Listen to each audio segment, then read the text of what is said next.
Hi, Hemant.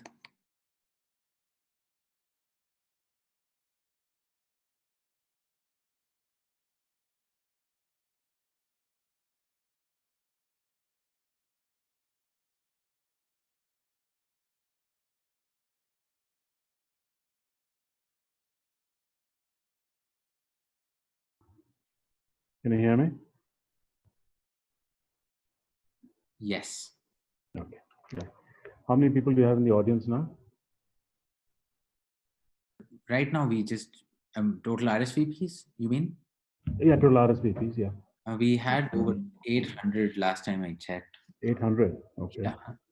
Let's see Yeah, how just many. want to.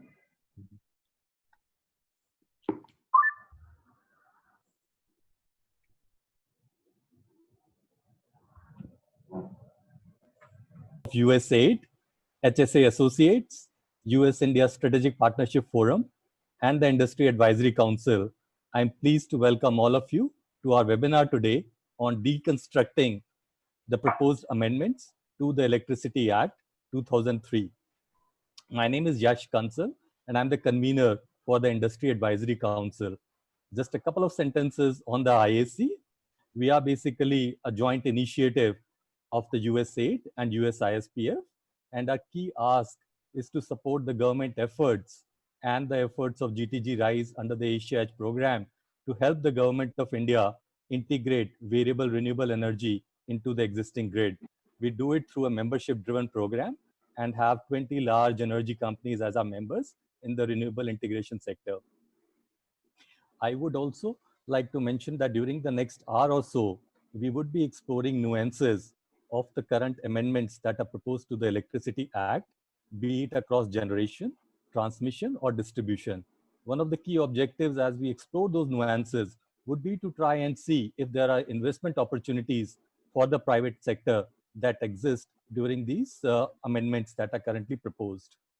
We have an extremely distinguished panel to help us guide on these nuances. And we also have a featured presentation by HSA Associates right before that. And before I continue, I would like to introduce our moderator who will take us through this session. So I would like to first of all welcome Shubhranshu Patnaik. Shubhranshu is a senior advisor at USAID's GTG-RISE program and also a partner at Deloitte India. But I think more important than that, Shubhranshu is probably one of the tallest names that we have in India for the power sector. And we couldn't have really asked for a better moderator to guide us through this particular session on Electricity Act than Shubhranshu.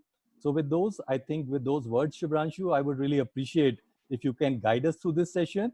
And I think we must also, all the audience, I must just point out that one of the objectives of this session is to also take your questions and eventually basis the panel discussion and any thoughts that you share with us through the chat box. We do want to present a list of suggestions to the Ministry of Power from our side. So feel free to keep asking questions on the chat box. Many of them could be taken, but even those questions that are not taken, rest assured that we will review them and take them to the ministry where they should be taken to. So with those words, Shubhranshu, we welcome you to take the lead on this webinar. Thank you. Thanks, Yash. A pleasure to be here, friends. What we'll do is we'll start with, I'll start by handing over to Hemant without further ado. Hemant, everyone knows, heads Hemant, Sahai and Associates, but is also an active, long experience in the power sector in particular. And again, a fairly well-known name as far as legislative advisory is concerned, legal advisory is concerned in the power sector. So, Hemant, if you could walk us through the salient features, then I'll introduce the rest of the panel and open up the session for panel discussions. But let's just start with you first. Okay, thank you very much, Shubhranshu. Thanks very much. Good evening, everyone. Good morning, everyone. This is a bit of a deja vu, second round of sort of significant amendments to the Electricity Act. Way back in 2000, when the first drafts were floating around. I mean, I was involved in somewhat more peripheral way, but this time around, Shubhranshu and I are right in the midst of, helping the ministry redraft some of the critical provisions. I've put together a basic slide, which I'm going to a set of slides which I'm just going to share with everyone. I hope this is visible. And of course, I think the entire presentation would be made available or can be made available to all the participants. What I've done is I've tried to just capture the significant, so to say, proposed amendments. And of course, we'll have a more detailed discussion on what that means to each one of us, right? I think just qualitatively, I believe that some of these amendments are definitely transformative. They are bringing about radical change in certain aspects that have been long asked for the industry and practitioners like myself. A lot of these amendments have actually been triggered due to real life experiences and many of these battles that have been fought in courts and regulatory commissions on even mundane aspects like adoption of tariff in a timely manner. So there have been occasions when commissions have sat on applications and time passes and the investors have gone ahead and made investments in anticipation of the tariffs getting adopted under 63. And then they suddenly are faced with a situation where the DISCOM says, I've changed my mind. So, fortunately, some of these aspects have been dealt with. This is a broad overview. There are policy amendments, I think, which are going to be fairly significant going forward. So the National Renewable Energy Policy, so they've actually carved out or proposed to carve out different energy policy for renewables.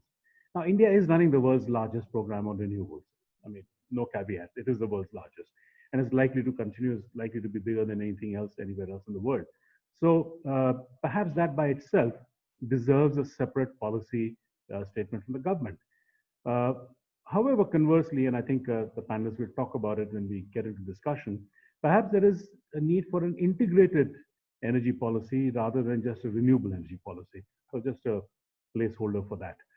Cross-border trade is going to become a reality. Of course, there is a certain amount of cross-border trade taking place today, along with Nepal and Bangladesh and Bhutan.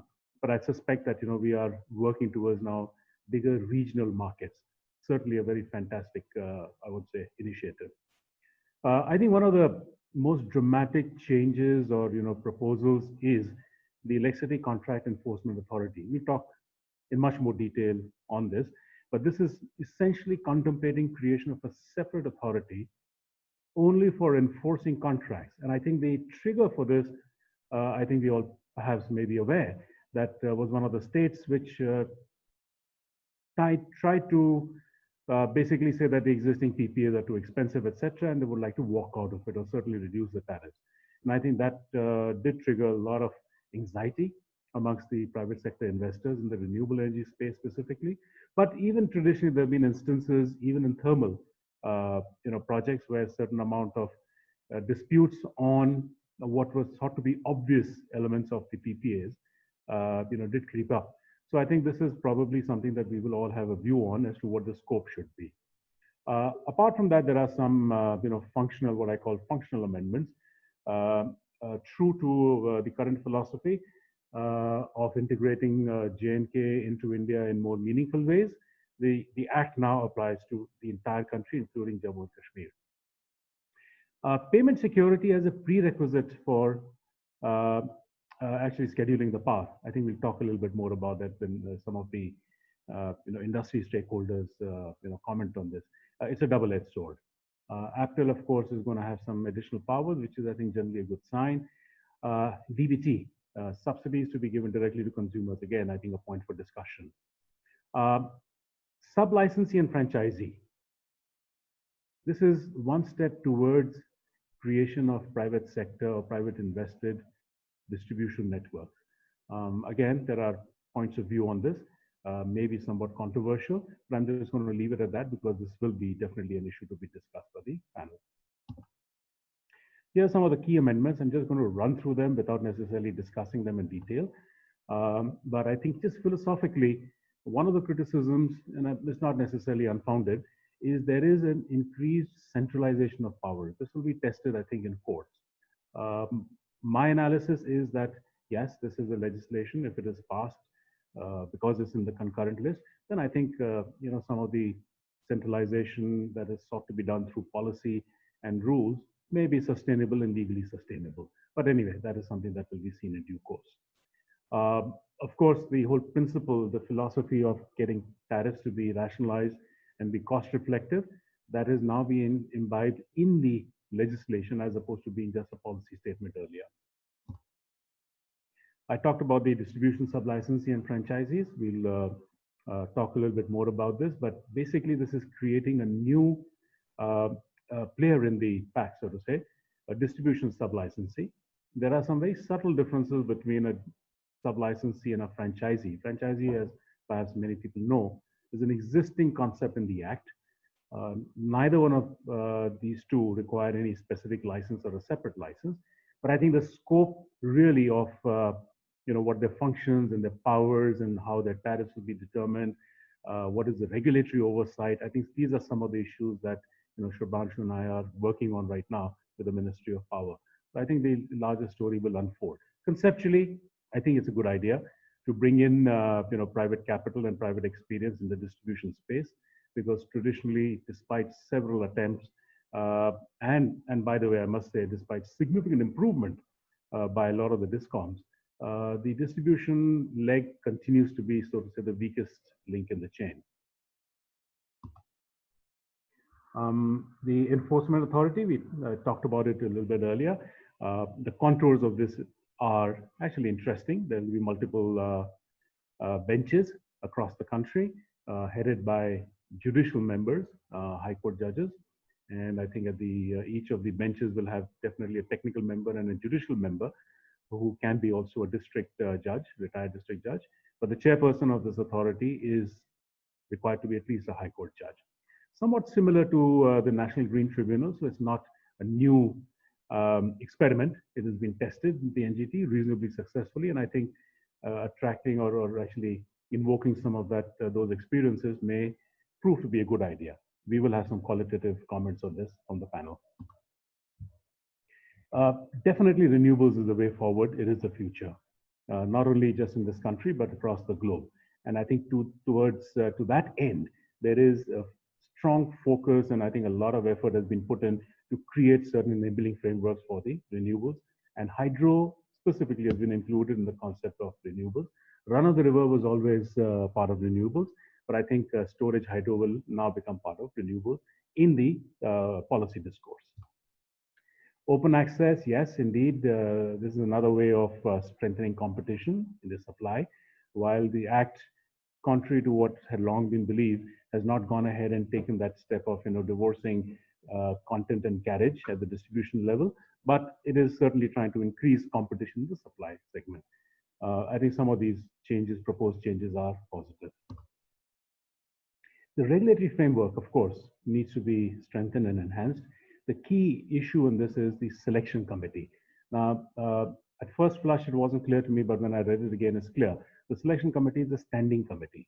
So as vacancies come up across the commissions across the country, and of course, the other agencies and other commissions, they will be appointed in a time-bound manner in anticipation of retirements, etc., to make sure that these vacancies are filled up in time, and these tribunals continue to work and are not kind of handicapped because of lack of members being appointed. Overall, I think perhaps a positive move. Again, criticism being this is again centralizing the selection process with the central government. The key point is the appointment is still to be done by the state governments, but the selection committee will be appointed by the central government. So the candidates that are actually recommended to the state governments will then choose from one of them. So that's the summary of the proposed amendments. Shubhranshu. Thank you. Thanks so much, Hemant. So let me start by introducing the panel. That was very well summarized, Hemant. But we have a fairly eminent panel, I should say so. Let me start by introducing Mr. Rakesh Nath. He needs no introduction, by the way. We all know him, possibly one of the longest serving CEA chairmen in the country. A distinguished member of the APTEL, a technical member of APTEL, and a fairly long, serving administrator in the power sector. So clearly, he brings inside views as well as long practical experience of both sides as an industry participant in planning and shaping the sector, but also as an adjudicating person on the other side. So we will gain from his experience clearly today. Mr. Rohit Modi, President Energy, SP Energy, SoftBank Energy, a key investor in the renewable energy field in India, one of the largest, by the way, already in India. So welcome, Mr. Modi. And Parag. Parag, again, needs no introduction, fairly long innings with consulting firms and a very successful innings with Renew Power through their journey of scaling them up. And now, of course, setting up once again O2 Power, which is a very exciting platform. So he's the CEO of O2 Power. So Parag, welcome to the panel. And without further ado, let me start by bringing up the question that you raised, Hemant, which is around centralization of power. So some of the criticisms of this particular framework is that it goes beyond the basic framework that guided electricity in the Constitution, which was that it is federal in nature, it is in the concurrent subject, it is a part of the concurrent list. So what is the reaction to that? I mean, some of these changes, do they really go as far as appreciating that central framework, or you think this is good enough to stand the scrutiny of now? Well, just a quick reaction on that, and I think Mr. Rakesh Nath can add to it. Certainly, the Constitution contemplates a certain separation of powers between the state and the center. I think historically what we've seen is, despite the legislation, the earlier act providing an enabling framework, some of the states were recalcitrant and were driven perhaps by the political economy rather than what is required for the sector. Even though there is a certain amount of centralization, there are some inherent checks and balances, because this will require policy statements by the government. There will be rulemaking required, which are all delegated legislation. So the Supreme Court has consistently held, and very recently in the context of electricity sector in the energy watchdog case, that policy has the force of law. So therefore, obviously, there will be enough people who will have the opportunity to question it in appropriate fora if required. And I think there are some inbuilt checks and balances. This will precipitate action, or at least, certain states where action was not being taken in a timely manner, consistent with what the rest of the country has been doing. This might help facilitate that. Sure. Thanks, Hemant. So the other part of the question that I thought I'll pose to the panel, and let's begin with maybe Mr. Nath himself, is we've had challenges around particularly the distribution segment in the country, and that's pretty well known. So private participation has been long overdue in this sector. We've tried out various models, outright privatization in Odisha and Delhi, with limited success in Odisha. We're going for a rerun of privatization there. Delhi, fairly successful, but then it stopped. And then franchisee has been a mixed bag. So is the Act trying to address that through a sub-licensee structure? Could they have strengthened the franchisee structure itself through increased regulatory scrutiny? Did we require another possible option altogether? Or we could have done with strengthening the franchisee structure itself? Mr. Nath? Yeah, franchisee had its own limitation, because the franchisee, for example, procurement of power was not franchisee. So the full benefit of also having limitation in bringing in the improvement. I think distribution sub-licensee is a good step. For all practical purposes, a distribution sub-licensee will be a licensee, except that it will not be required to take a license. And as far as the Act interpretation of this draft Act is concerned, I think the sub-licensee will be directly responsible for all the provisions, for carrying out all the provisions of the Act, the rules and regulations, and will be answerable directly to the State Commission. And I think all the power procurement of the sub-licensee quality of power, everything will be regulated by the Regulatory Commission. Only thing is that I think it is little loose, and because for a licensee there are so many requirements provided in the Act, like for example, procedure for grant of license, conditions of license, amendment of license, revocation of license. So I think similar provisions are required to be made for a sub-licensee to avoid any future litigation and about the functions of the sub-licenses. Maybe rule-making power can be given to the central government to make rules for all these aspects, and through the rule they can also introduce a standard bidding document for appointment of sub-licensee, qualification of sub-licensee, terms and condition of sub-license, and so that we have a sort of a uniformity, and it is not left to each state commission and district licensee to interpret in their own way. So it will bring uniformity, and I think it will serve the purpose. We will be able to achieve the objectives of introducing this important amendment. Right, thank you. Thanks. Hemant, you would like to comment a bit on possibly the difference between the sub-licensee and franchisee structure and what could be done to strengthen that? Absolutely. So as Mr. Rakesh Nath was giving his views, you must have noticed both Shubhranshu and I smiling, because I think Mr. Nath's comments are spot on to what we are trying to also recommend to the ministry. Standard bidding documents, I'm so happy that there's a ratification of what we've been thinking separately from such an eminent person like Mr. Nath. That's precisely what we're also recommending. I think regulation by contract is what should really drive the sub-licensee. And of course, just to create a distinction, and the nomenclature doesn't matter, but the franchisee perhaps will have a greater regulation from the regulator.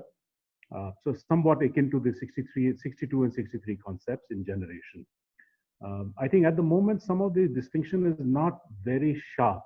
And what we're trying to do is either eventually just merge the two concepts or create some, relatively robust distinctions between these two concepts. Because you're right, I mean, there's no point just introducing sub-licensee and saying this is just another iteration of a franchisee. Right. Thank you. Thanks, Hemant. So, Ranshi, one thing I want to add, the period of sub-license is also very important. Period of sub-license and certainty of that it will not be terminated. I mean, if you are treating a sub-license as a contractor, it can be terminated anytime. Then the investor will not have confidence to invest money in the strengthening of the distribution system. So it is very important that everything is laid out in black and white, so that the investor who is stepping into the shoes of a licensee as a sub-licensee is confident of making investment and making the improvement in the distribution system. Right. Thank you, Mr. Nath. Yes, Mr. Modi, you're on mute. You'll have to unmute yourself. Shubhranshu, I ran 2 franchisees. Now, the problem with franchisees is that you actually cannot make an investment and recover because you do not have the freedom to set tariff.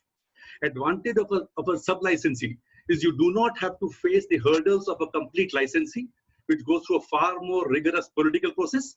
You can actually do it below the radar, much simpler, but you can still encourage investments to happen in the sector because you can then ask for tariff setting. I think that's a great advantage of introducing the sub-licensing. That would be my limited point to make. Yeah, sure. No, absolutely.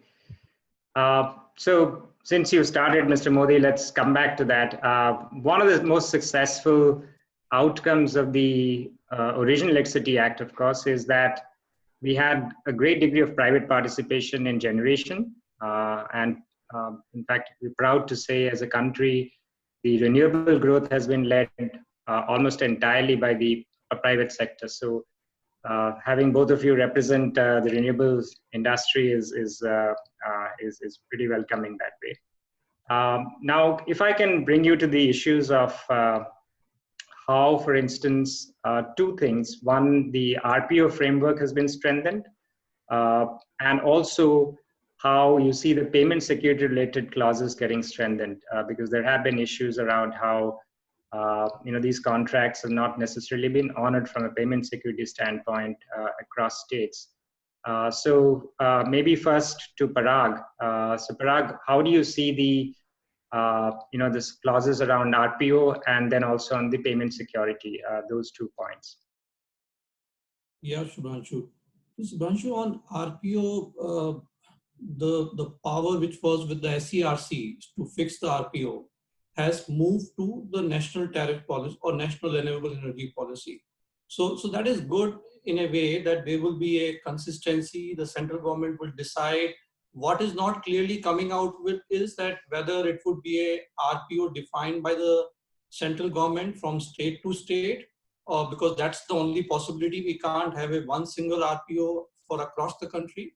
But yes, it is a good move in the direction that whatever is the central government announced RPOs should be followed at the state level, and that power has been taken away from the SERCs. So that is definitely a good move, but it has to be seen also in the background that there is right now no requirement.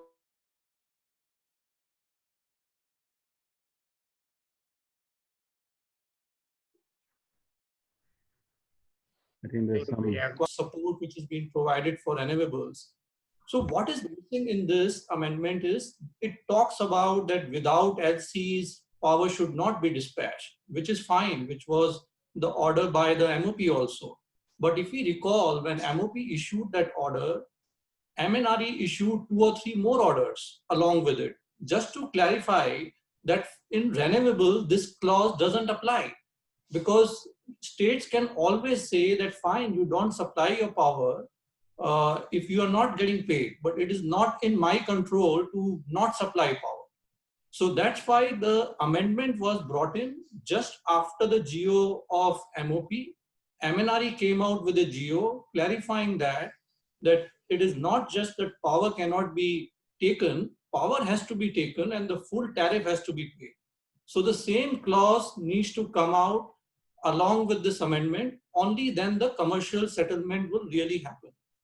Only one more point, the whole renewable industry was expecting that the whole backing down, which normally some of the SLDCs do, will stop and there will be some commercial arrangement which will be mentioned in the Act. The Act tries for it. It talks about NLDC first time, what are these powers? It has brought in all those things, but it doesn't clearly say that whether NLDC have a jurisdiction over SLDC, and whether it has an independent, it can be an independent verification body if there is a curtailment which is being done.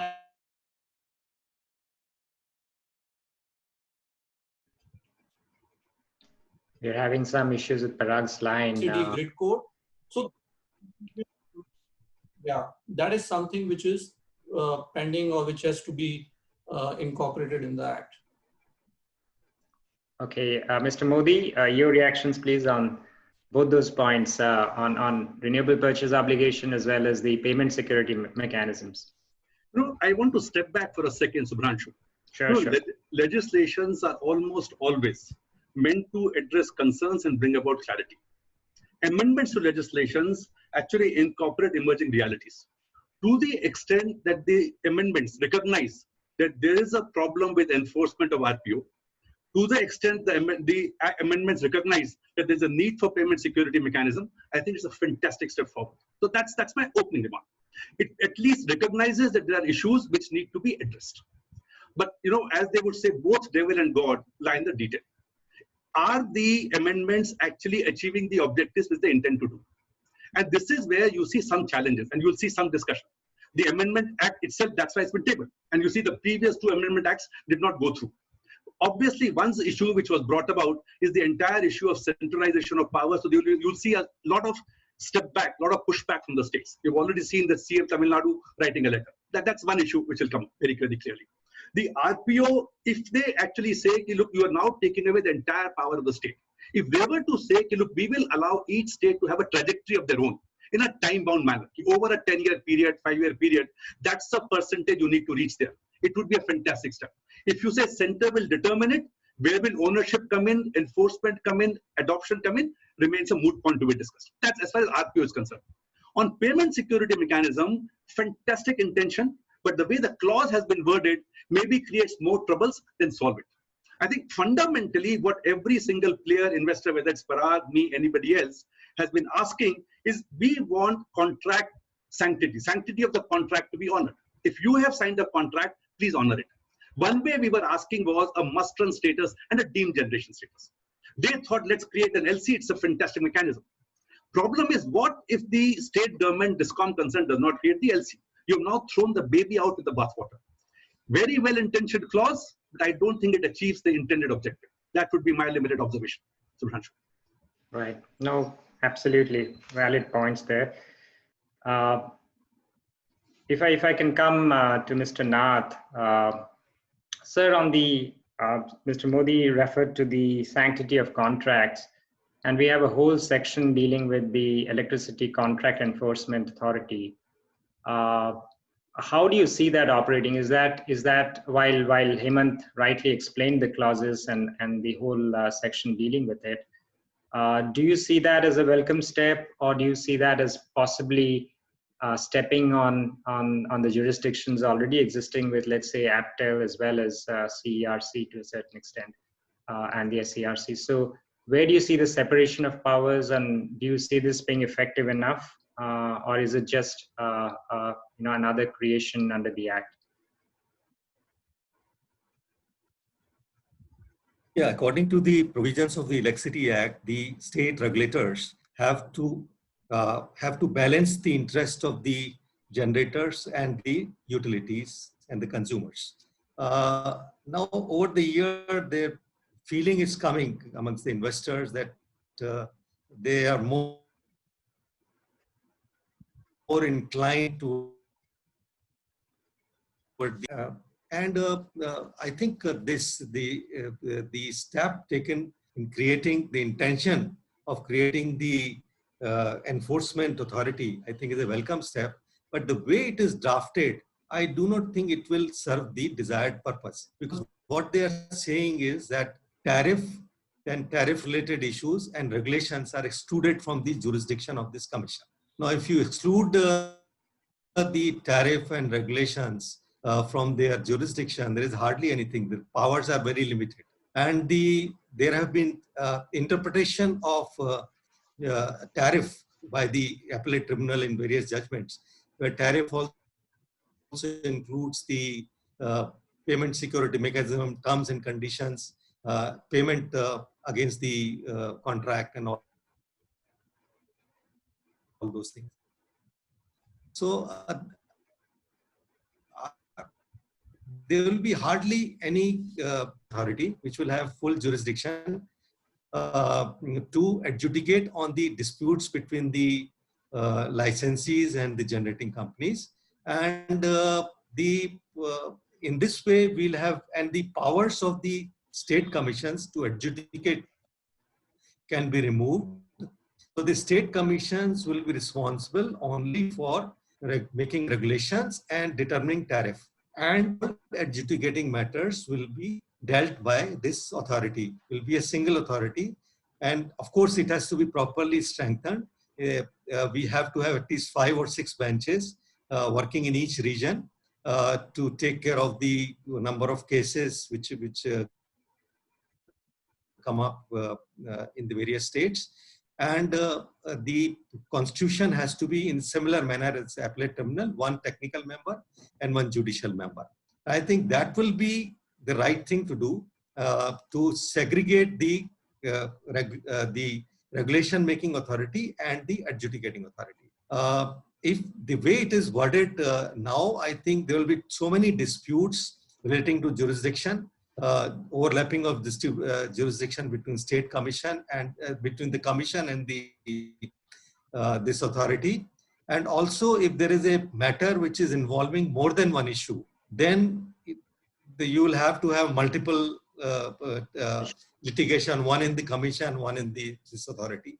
So I think it requires to be looked into. Hemant, are you in line with that thought? Do we need more differentiation in terms of what these, this authority should be doing? And could it have been done as another bench under 80 rather than setting up another authority? Yeah, I think that's a good point. Clearly, the current formulation is opaque. There are, confusing, so to say, language which provides for this overlap of jurisdiction. But I think what Mr. Nath said is correct. Separation of the regulations, regulatory powers, which is actually delegated legislation, and the implementation of contracts perhaps should be made sharper. Today, what happens is the policy-making body, the regulation-making body, which is the commission, is itself adjudicating interpretation of their own regulations. There is an inherent conflict in this. So I think Mr. Nath's recommendation is spot on. Perhaps the jurisdiction of this new authority should be made very clear. And this whole carving out, the way it has been carved out, the language is inadequate. But I suspect the intention behind that is exactly what Mr. Nath has said, and perhaps it requires some cleaning up of language. Adjudication of disputes arising from contractual arrangements should be with the new authority. The policy making, the regulation, and the tariff determination should remain with the regulator. Broadly, I think this distinction should be brought in. Right, right. Let's move on to another substantive attempt under the Act, which is around consumer choice. So Parag, again, if I can go to you, there have been attempts to strengthen the open access framework, particularly around reduction in cross-subsidy surcharge and how that can get determined under the policy rather than by the commissions individually, by the state commissions. What's your reaction to that, and do you see that being effective?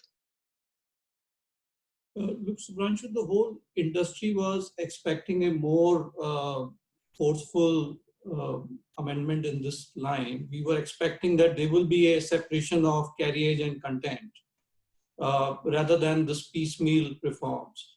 But having said that, we need to see what is now written in the tariff policy, which is expected to be released. And both the things, this amendment in the Act and tariff policy, needs to be read together to figure out what will be the real impact on the open access. But to be very frank, by now, any investor who has invested in open access in India, the experience has not been so great. Only one or two states really promoted it, which is largely Karnataka and Tamil Nadu. Even in these states, there are multiple litigations going on. So experience has not been so good. This reform is just talking about bringing the cross-subsidy surcharge within plus minus 20% of the cost to serve. That is something which was also there earlier. The whole implementation of that took so much of time. So I sincerely believe that unless and until there is an intent to separate carriage and content, it is very difficult to promote open access. Right. So, Mr. Nath, is there a rethink there? Do you think the carriage and content is now shelved because we made substantial provisions in the earlier draft of the amendment, but that suddenly seems to have gone away, as Hemant noted in his presentation. Yeah, so, is there a complete rethink around that?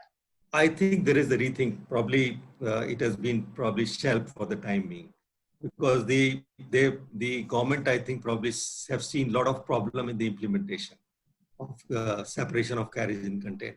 And if it has to be separated, then it has to be a 5 to 6 years period for implementation. And unless you have a private wires company, which is able to control the leakages in the electricity, and they are able to control the distribution losses to the same level as is being provided by the commission, I think it is very difficult. And then you also require good metering infrastructure for settling the accounts. And this is all 4 to 5 years period is required. And the way it was planned by the government earlier, I don't think that would have given the desired results. So you require first the segregation of carriage and content, then the privatization of wires company, bringing in efficient private company there who strengthens the network, reduces the losses.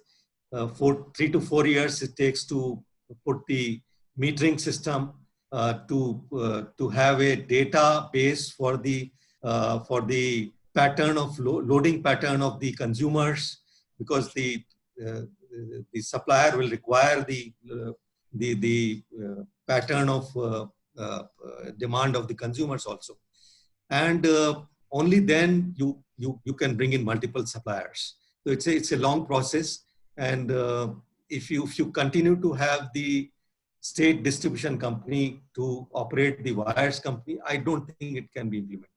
I think for the time being, they have given it they have dropped the idea of segregating carriage and content. Because today there is huge difference between the losses allowed by the commission and the actual losses on the ground. Right. Then there is a problem of PPA, long-term PPA, how they will be apportioned. And if you are apportioning those PPA to suppliers, then what efficiency you're trying to gain them? Yeah, no, very valid points. I think most of the places where carriage content was attempted was at the point of the original restructuring or reforms in the industry. You do it midway, you run into a lot of operational issues, as you rightly pointed out. So challenges clearly in that form. Mr. Bodhi, if I can come to you next, on particularly the subsidy-related provisions and the fact that there is a full cost tariff recovery now provided in the amendment, should gladden your heart, right? It looks like a fairly positive provision there. But there are concerns around how you possibly administer subsidy. There's a related provision around direct benefit transfer. I thought it was going a little too far in terms of specifying you'll have DBT right from day one. Isn't that a journey that you'd have experienced in terms of your franchisee operations in the past? See, the franchisee operations, if you look at it, the way the bid would be awarded, they made all the money in the first 3-4 years because the tariff was fixed and the procurement price was fixed. So you actually had no incentive to make incentives, to make investments. You were trying to bring in efficiency improvements, fundamentally. Now, if you look at it, the entire issue of subsidy elimination, open access, full cost recovery are all interlinked greatly. At one level, the objective which the Act seeks to do is, let us say, to make sure that the cost of energy reflects, the price of energy reflects the cost of energy. So that the entire, if you look at every complaint against Make in India, is about very high cost of power. They said one thing which puts India at the backdrop against a disadvantage is the high cost of power for the industry. To the extent there is the appropriate cost determined and cost reflective tariff, I think it's a step in an absolutely right direction. Again, I keep saying every single intended step in this legislation is in the right direction. The challenges are the adequacy and appropriateness. As a step, they're perfect. Are they appropriate? Will they achieve the intended objective? Question marks on many, many of these intentions. DBT is one such classic case you've said. The country is already experimenting with DBT at several places. How much of DBT? What's the quantum of DBT? It's an incredible thing. So I just will leave it this. Directionally, absolutely perfect. Adequacy, appropriateness, question marks. That will be my simple response. I think that's fairly valid. Let's move on to a slightly different topic. I think more in terms of what the Act possibly could have looked at in a more futuristic fashion. So now that you've had the experience of almost 2 decades of the Electricity Act in operations, you would have possibly thought there would be more forward-looking provisions around the new energy transition. So whether with regards to how you look at planning or how you look at introduction of markets going forward, whether the impediments that we saw in the previous Act with regards to, let's say, ancillary operations and the reluctance of particularly the system operators to take on a procurement role for ancillary. I don't think that got addressed in the amendment. Could have been addressed. I'm sure that could be addressed through delegated legislation route, Hemant, but could have been stronger if it had come in the Act itself. So, Mr. Nath, do you think it did enough in terms of, let's say, looking at the new, planning provisions of the future? So whether with regards to what the energy mix should be, what the integrated energy mix or outlook should be in the future. We have a call out in the form of a new renewable energy policy. Should that have been a new, a new integrated energy policy rather than a new just the renewable energy piece being called out? Because you cannot obviously implement large amounts of renewables without making changes to the rest of the portfolio. So should that have been called out? And of course, your reaction also on the market transition. Is that something that could have been alluded to more in the Act, thought through more in the Act, including ancillary procurement? Yeah, as far as the planning is concerned, I think the planning part has to be covered by the regulations. The first thing I think I will come to your first question was regarding the renewable energy policy. I agree with Hemant on that there has to be an integrated energy policy, which is already there, because we have to integrate the renewable energy with the rest of the system. And the Section 3 of the Act, which provides for the national electricity policy, itself talks about the optimum utilization of all resources, thermal, hydro, renewables, etc. So I think without bringing the new policy, it is possible to add new provisions to the electricity, national electricity policy about the encouragement which is required to be given to the renewable sector, for example, RPOs, etc. And it can be addressed. So I personally feel technically there has to be integrated electricity policy rather than having two policies, one for renewable and one for the conventional sources. As far as the planning is concerned, I think planning, I don't think much can be written in the Electricity Act. It has to be done through the regulations. According to the Act, the CEA does the perspective planning. Earlier, the states used to do their respective integrated planning, but after the reorganization of the state electricity boards, I think it has gone haywire after the distribution, transmission, generation companies have been segregated. The planning has suffered. The IEGC, Indian Electricity Grid Code 2010, provided only transmission planning and not the resource planning. I think it is being addressed by the new proposed Indian Electricity Act, Indian Electricity Grid Code 2020, for which the draft has been prepared by an expert committee. I was heading that committee, and we have given a separate chapter on the planning of generation and transmission. How the states will do forecasting, how they will ensure resource adequacy, and every year they'll have to present before the commission that they have arranged adequate resources, and they'll also give a plan for next 5 years. And the state transmission company will consolidate the planning of all the distribution companies and then coordinate with the CTU. And CTU will do the centralized planning for the interstate transmission system. And they will also look into the generation flexibility, energy storage, reserve requirements and all. All those things are being addressed through the Indian Electricity Grid Code.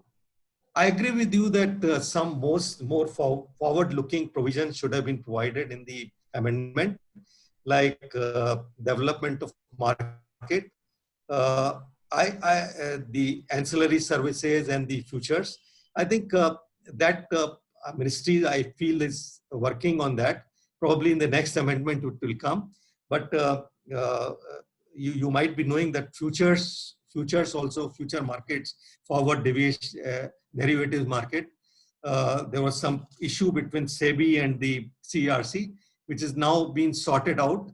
The two organizations have sat together and they have sorted out.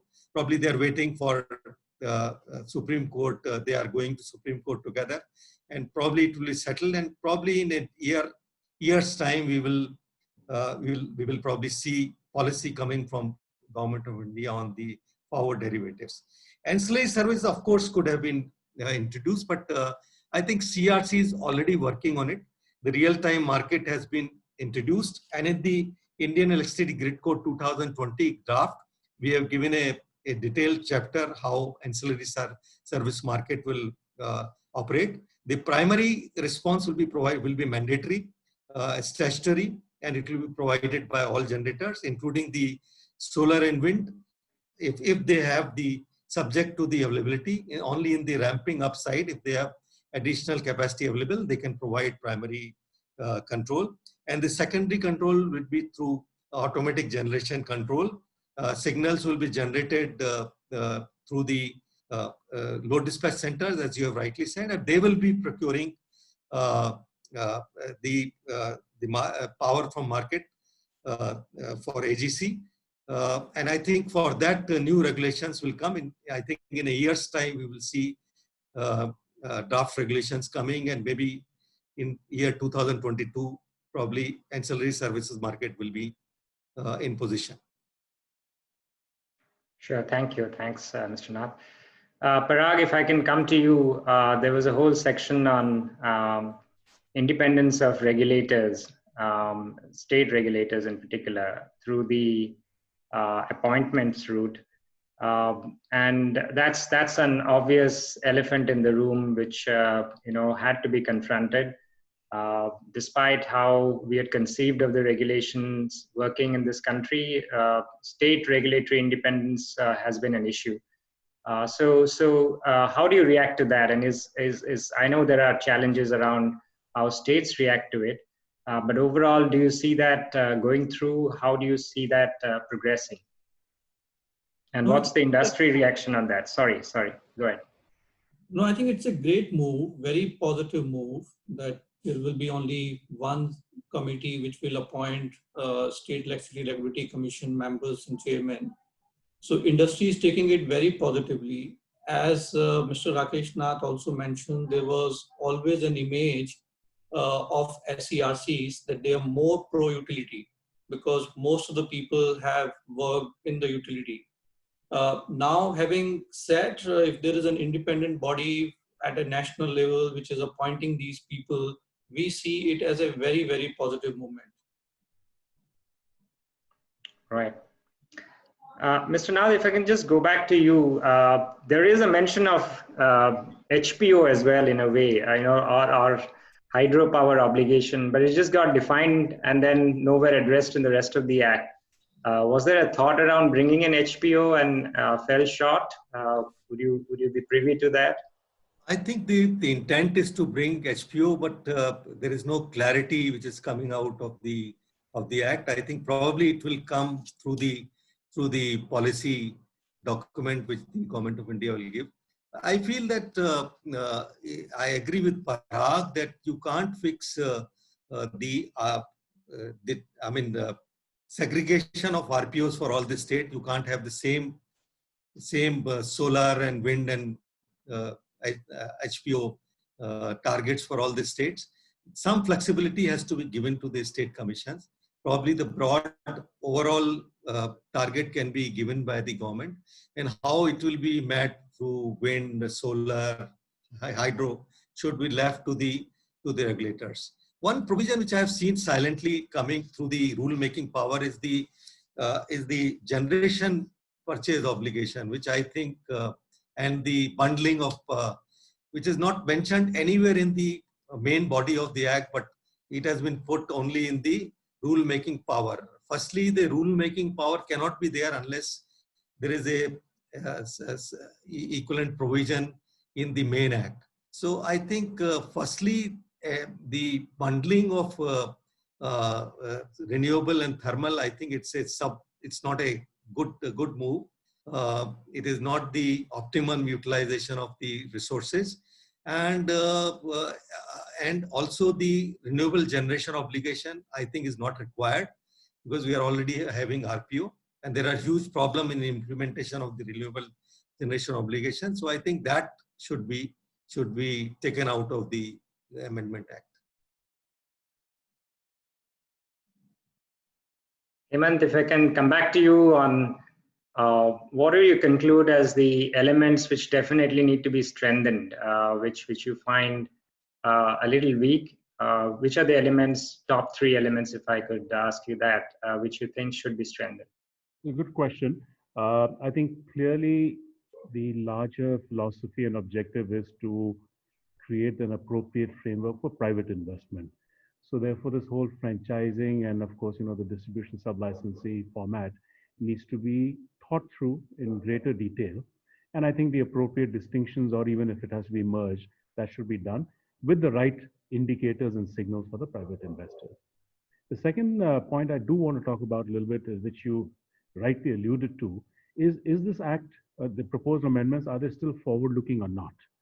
I think one of the biggest, I think the next game changer really is going to get financial investors into the sector, each element of the sector, which means getting the futures markets and the derivative markets aligned and integrated with the Electricity Act. Now, Mr. Nath talked about the earlier dispute between CRC. I was the one that initiated that kind of dispute, so to say, for one of the power exchanges. There, of course, earlier the Forward Market Commission had assumed the jurisdiction that on electricity he can declare some forward derivative products, and that led to, of course, the CRC, rightly in my view, exercising jurisdiction and saying that we need to make rules. But going forward, for every dollar that is invested in this sector, there is an 8-fold multiplier just with the financial investors who are not necessarily operating these networks. You know that very well. And that's the kind of liquidity, or that's the kind of capital flow that is required in this sector. And therefore, I think the next game changer has not been addressed in this legislation. I don't think it can be done through delegated legislation, because creation of markets, especially the forward markets and the ancillary markets, will require some provision in the parent legislation. We can't keep revisiting the act for amendment again and again. I think this is the opportunity that they should do it. Thirdly, I think the important takeaway is the whole dispute resolution on contracting. I think it's sending the right signals. And all of this is arising from some of the unsavory experiences that we've had over the last year and a half, right? Especially, and perhaps over a slightly longer term. And that, by the way, that cuts across even thermal generators and not just renewable generators.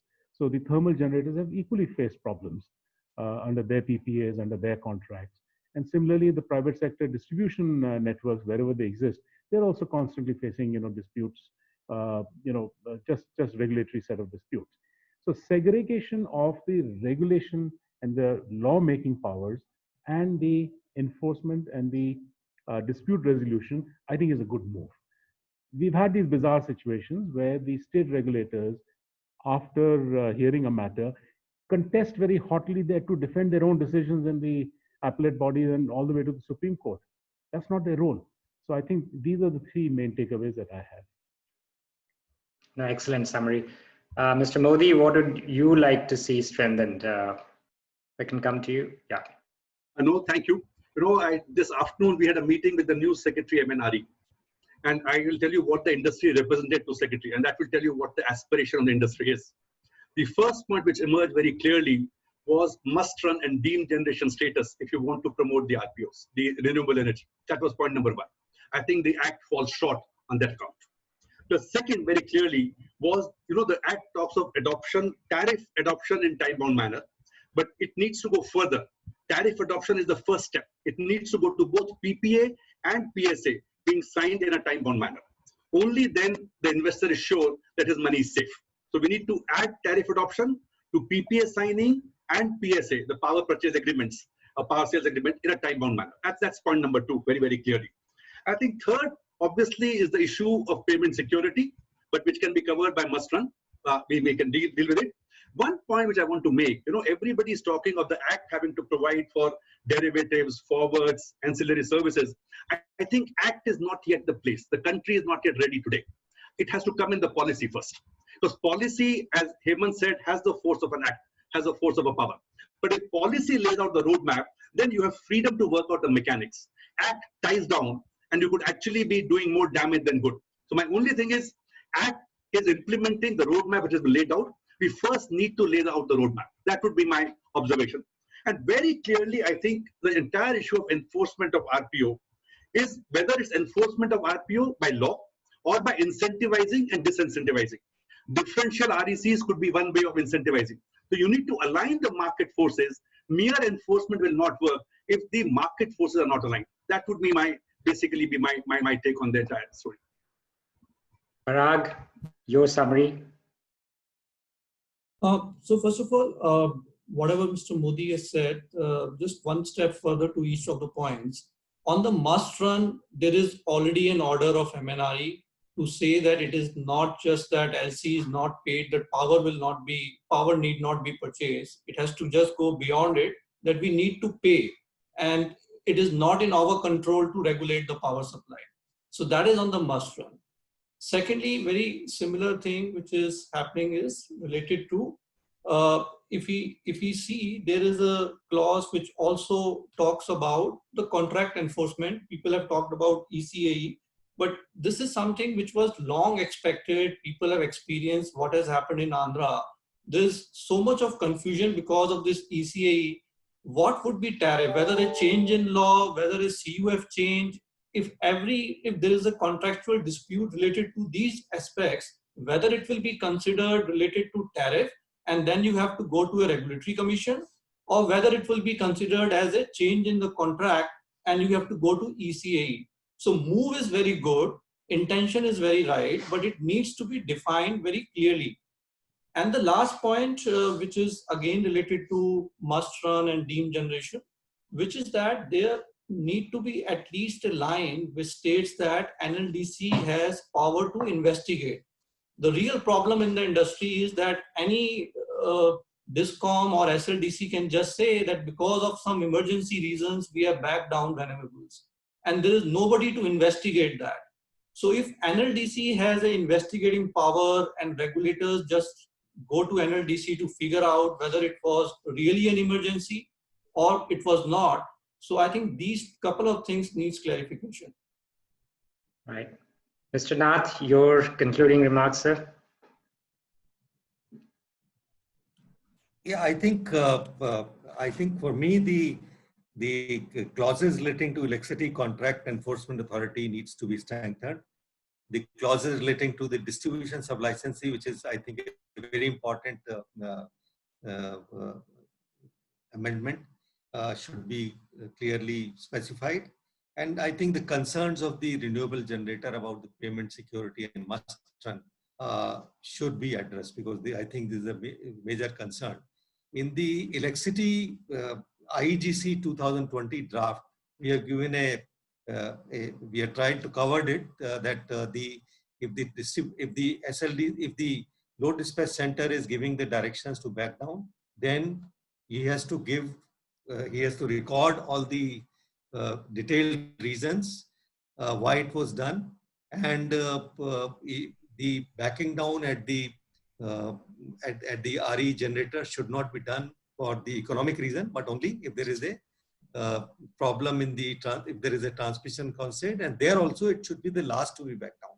So then at the end of the day, after the event is over, they are supposed to give a detailed para on why it was done, and then that should be available on the website. So all of that is available on Andhra's SLDC website, but any reasons can be given, and there is nobody to really look into it, whether they are justified reasons or not. Right, Parag, thank you. Yeah, so investigating powers, that was your point. Fair enough. So we are actually on top of the hour. So thank you all for joining this discussion. Hemant, thank you for that insightful presentation as well. And to all the attendees, I hope you got some insights from the discussions.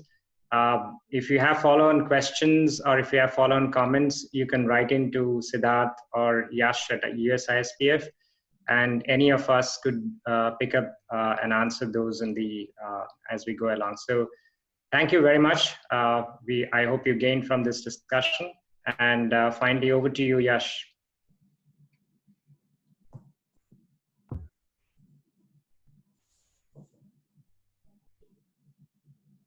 Thanks, Shubhranshu. We have Siddharth to give us his concluding remarks.